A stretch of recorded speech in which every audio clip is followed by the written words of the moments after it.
Land navigation is a skill everybody should have. Now, as a former soldier and going through Army land navigation course and all yada yada yada, there's a major flaw in the system. They teach you how to be book smart, but not how to be street smart, and I'm gonna explain.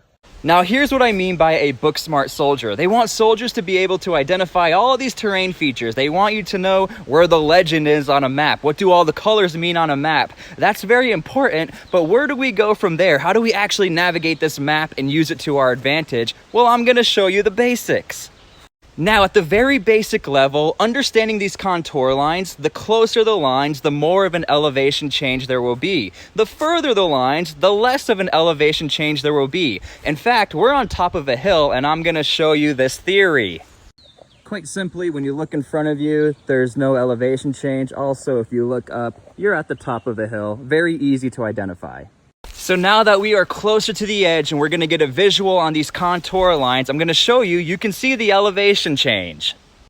Now you can start to see the elevation change go downhill. Those are the closer lines. When we look up here, the top of the hill, and there's no hill going up, the further the lines.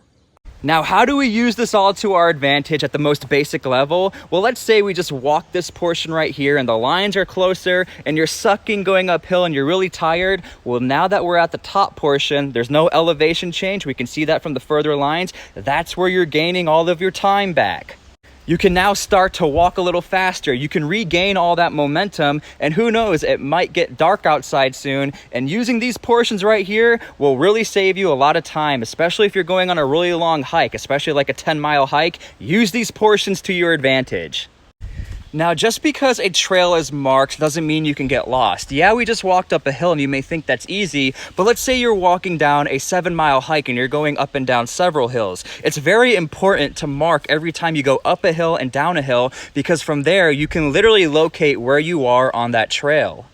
Now, very big misconception. We're coming from the top of the hill and we're on the downhill portion. The lines are getting closer. That means elevation change. What's very important to know is that this is where all of the injuries happen. People get very eager, very excited. We're going downhill. We're almost home. We can go faster. They slip and fall. They hurt themselves. A lot of the times it's wet out there, especially on mountains. They follow creeks, so you're going to be walking on wet rocks.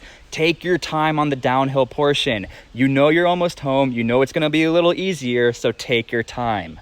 Now, you can use uphill portions and closer contour lines to your advantage. A lot of the times, this is the path of least resistance, and you can use it almost as a shortcut. Another really cool thing to remember, take a look around you. You may see there's no trees falling over on this side of the hill. The reason for that is the wind patterns are not as aggressive over here. That means you can set up camp on this side and not really have to worry about all your stuff blowing around, and you're actually pretty well protected when you're sleeping on this side of the hill. That's why you got to be looking around, know your environment, get outside, and understand what's going on around you.